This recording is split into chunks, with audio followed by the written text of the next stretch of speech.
আসসালামু আলাইকুম রহমতুল্লাহ বরকাতুহু। আজকে আমরা হিসাব সমীকরণ এবং এটা নিয়ে আলোচনা করব।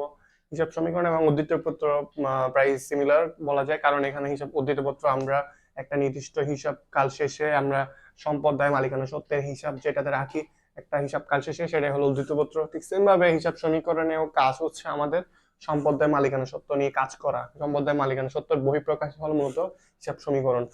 তো হিসাব সমীকরণের ক্ষেত্রে এখানে যেটা আমাদের সমীকরণ রয়েছে সেখানে একটা আমরা asset equal to liability plus owner security. এখানে অ্যাসেট বলতে কি বোঝায়, যেটা যে সম্পত্তি বা পণ্য দিয়ে আমাদের ভবিষ্যতে ইনকাম জেনারেট হবে সেটাই হলো আমাদের সম্পত্তি। তো যেটা আমরা ইউজ করে আমরা ইনকাম জেনারেট করতে পারবো। আর লাইবিলিটি হলো তৃতীয় পক্ষ, প্রতিষ্ঠানের বাইরের কোনো পক্ষ যদি আমাদের নিকট কোনো কিছু দাবি করতে পারে বা আমাদের কাছ থেকে কিছু পেয়ে থাকে, সেটা আমরা লাইবিলিটি ধরে নিতে পারি, যেটা তৃতীয় পক্ষের নিকট আমাদের দায়বদ্ধতা।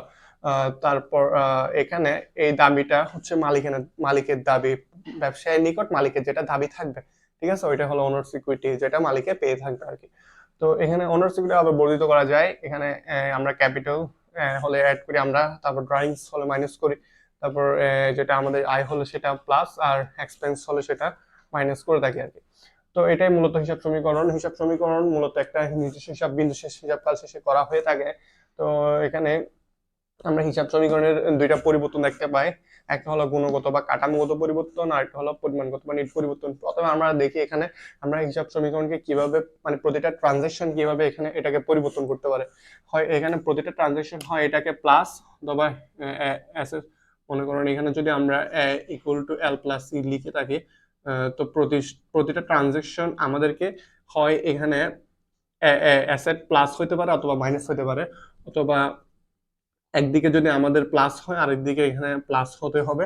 তারপরে এই পাশে যদি আমার মাইনাস হয় তাহলে এই পাশে আমাদের অবশ্যই কি হবে, মাইনাস হয়ে থাকবে, অথবা এই পাশে যদি এক পাশে যদি থাকে প্লাস হলে সেটা আবার মাইনাস হইতে হবে।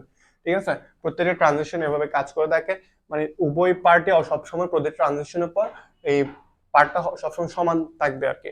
তো এই পাশে যদি প্লাস হয়ে থাকে তাহলে এই পাশে অবশ্যই কি হবে, প্লাস হবে। এই পাশে মাইনাস হলে এই পাশে অবশ্যই কি হবে, মাইনাস হবে প্রত্যেক ট্রানজেকশনের দ্বারা। তারপর এই পাশে যদি আমাদের প্লাস হয়ে থাকে আবার এই পাশে আমাদের মাইনাস হইতে পারে। আবার এই পাশে যদি প্লাস করে থাকে একটা ট্রানজিশন দিয়ে, তাহলে এই পাশে আমাদের মাইনাস হবে। আমরা এক্সাম্পল দেখবো এখানে। তো এখানে গুণগত বা কাঠামোগত পরিবর্তন, এটার মাধ্যমে আমাদের এক পাশেই পরিবর্তন হয়ে থাকে, এক পাশে পরিবর্তন হয়ে থাকে এক্সাম্পল বলতে গেলে। আর এই পরিমাণগত বা নিট পরিবর্তনের ক্ষেত্রে আমাদের হিসাব সমীকরণের উভয় পাশেই পরিবর্তন হয়ে থাকে, আমাদের হিসাব সমীকরণটা বৃদ্ধি পায়। এবং এখানে হলো এটা নিট বা পরিমাণগত পরিবর্তন। তো এখানে নগদের যন্ত্রপাতি যখন আমরা ক্রয় করে থাকি তখন আমাদের যন্ত্রপাতি ডেবিট হয় আর নগদান হিসাব ক্রেডিট হয়ে থাকে, কারণ এখানে একদিকে সম্পত্তি বাড়তেছে আর একদিকে সম্পত্তি কমতেছে। তো উভয় পাশ এই লেনদেনের দ্বারা আমাদের এক পাশে শুধু পরিবর্তন হয়েছে, মানে শুধু সম্পদ বাড়ছে আর সম্পদ কমছে, তাহলে সেটা আমাদের গুণগত বা কাঠামোগত পরিবর্তন, যেহেতু এক পাশে এই পরিবর্তনটা হয়েছে। তারপর পাওনাদারকে যদি আমরা প্রদেয় বিল ইস্যু করে থাকি তাহলে সেটা পাওনাদার ডেবিট হয় আর প্রদেয় বিল হিসাব ক্রেডিট হয়, কারণ এখানে আমাদের লাইবিলিটি একবার বাড়ছে, লাইবিলিটি একবার কমছে, একবার লাইবিলিটি বাড়ছে।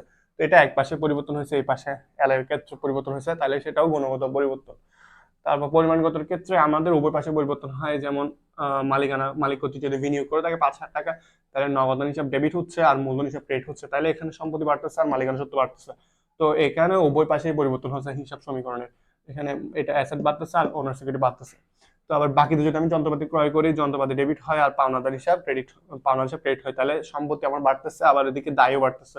তো এদিকে সম্পত্তি বাড়তেছে আর এদিকে দায়ও বাড়তেছে, তাহলে সেটা উভয় পাশে যেহেতু বাড়তেছে তাহলে সেটা পরিমাণগত বা নেট পরিবর্তন করা হয়ে থাকে।